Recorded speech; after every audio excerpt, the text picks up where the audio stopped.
That's the Resti brown polish and sir polish. Sir, कोई बात मेहरबानी सर. Polish चना चेरी मिलाती दस्ती काली brown polish and sir polish हुआ.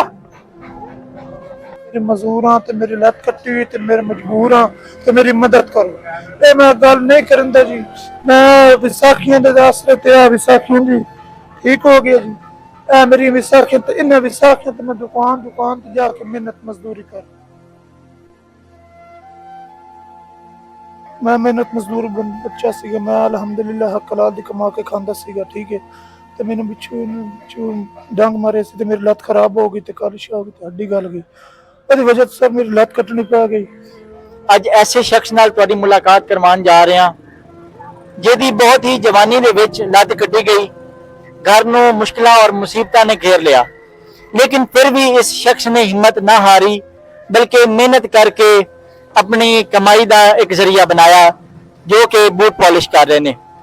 ਇਹ ਉਹ ਸ਼ਖਸ ਸੀ ਜਿਸ ਨੇ ਕਿਸੇ ਦੇ ਸਾਹਮਣੇ ਹੱਥ ਨਹੀਂ ਫੈਲਾਏ, ਕਿਸੇ ਦੇ ਸਾਹਮਣੇ ਝੋਲੀ ਨਹੀਂ ਫੈਲਾਈ बल्कि अपनी मदद आप दे तहत ये मेहनत कर रहे हैं.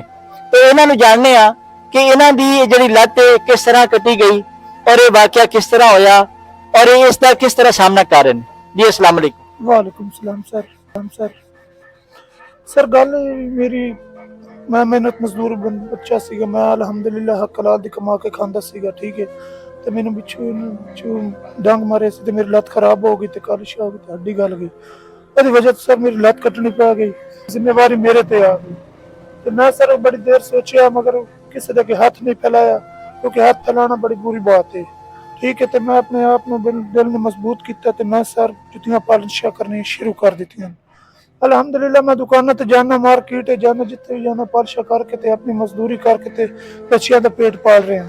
ਮੈਂ ਸਰ ਜ਼ਿੰਦਗੀ ਦੇ ਵਿੱਚ ਨਾਲ ਅੱਗੇ ਕਦੀ ਕਿਸੇ ਦੇ ਹੱਥ ਫੈਲਾਇਆ ਤੇ ਨਾ ਹੁਣ ਫੈਲਾ ਰਿਹਾ.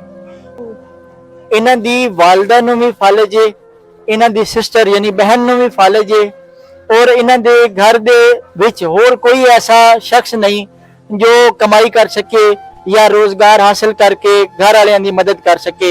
सिर्फ इन्हां वाहिद दे उत्ते जिम्मेदारी है जो अपने पूरे घर की जिम्मेदारी नूं उठा रहे ने.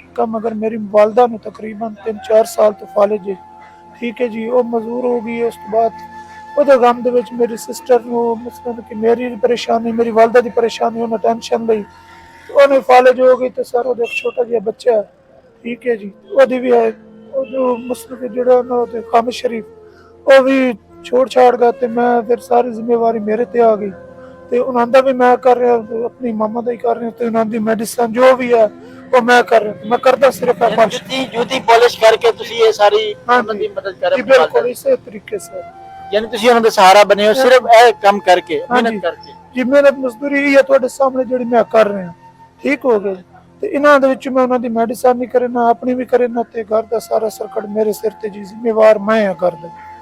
ਤੇ ਸਰ ਤੁਹਾਡੇ ਸਾਹਮਣੇ ਵੀ 3 ਸਾਲ ਤੋਂ ਮੇਰੀ ਵਾਲਦਾ ਨੂੰ ਫਾਲਜ ਆਈ 1.5-2 साल हो गए मेरी सिस्टर में फालिज हो गई ठीक है जी. मेरी टांग कट्टी गई है तो मैं बड़ा मजबूर जो शख्स हाँ सर.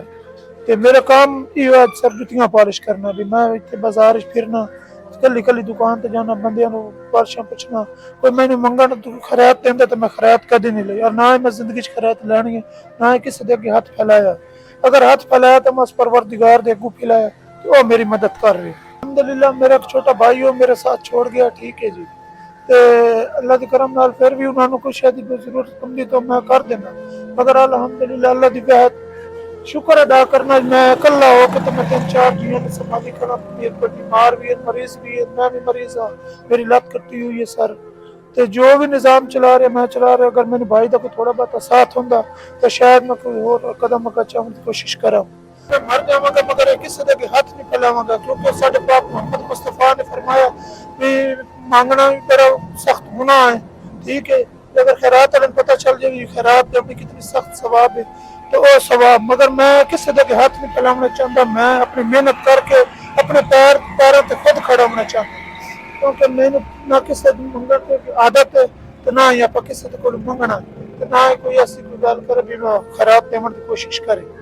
ਆਪਾਂ ਨੂੰ ਅੱਲਾ ਦਾ ਸ਼ੁਕਰ ਹੈ ਜੀ ਅਸੀਂ ਜਿਹੜੇ ਹਾਲ ਚ ਹਾਂ ਠੀਕ ਆ ਮਗਰ ਕਿਸੇ ਦੇ ਕੋ ਹੱਥ ਨਹੀਂ ਫੈਲਾਉਣਾ.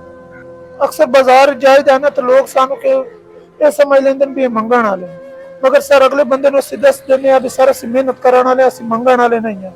ਠੀਕ ਹੈ, ਕੋਈ ਲੋਕ ਐਸੇ ਹੁੰਦੇ ਜਿਹੜੇ 10 ਰੁਪਏ ਕੱਢ ਕੇ ਤੇ ਸਾਨੂੰ ਫੜਾ ਦਿੰਦੇ ਤੇ ਅਸੀਂ ਉਹਨਾਂ ਦੇ ਕੋਲ ਕਦੀ ਨਹੀਂ ਲੈ। ਅਸੀਂ ਆਪਣੀ ਮਿਹਨਤ ਕਰ ਰਹੇ ਹਾਂ, ਮਜ਼ਦੂਰੀ ਕਰ ਰਹੇ ਹਾਂ, ਮਗਰ ਹੱਕ ਹਲਾਲ ਦੀ ਕਮਾ ਕੇ ਖਾ ਰਹੇ ਹਾਂ। ਸਾਨੂੰ ਬੁਰਾ ਭਲਾ ਵੀ ਕਹਿੰਦੇ ਨੇ, ਸਾਨੂੰ ਦੁਤਕਾਰਦੇ ਵੀ ਨੇ, ਚੱਲ ਅੱਗੇ ਹੋ ਜਾ, ਚੱਲ ਸੈਰ ਮਾਰ, ਚੱਲ ਟੁਰ ਕੇ ਹੋ।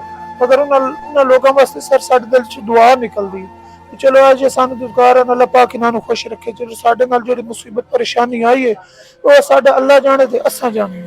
ਮਗਰ ਸਰ ਜਿਹੜੇ ਸਾਨੂੰ ਦੁਤਕਾਰ ਕੇ ਦਿੰਦੇ ਅੱਲਾਹ ਪਾਕ ਇਹੋ ਜਿਹਾ ਇਨਸਾਨਾਂ ਨਾਲ, ਇਹ ਸਾਡੇ ਨਾਲ ਹੋਇਆ, ਇਹੋ ਜਿਹਾ ਸਾਡੇ ਨਾਲ ਜੋ ਹੋਇਆ ਇਹਨਾਂ ਦੇ ਨਾਲ ਨਾ ਹੋਵੇ।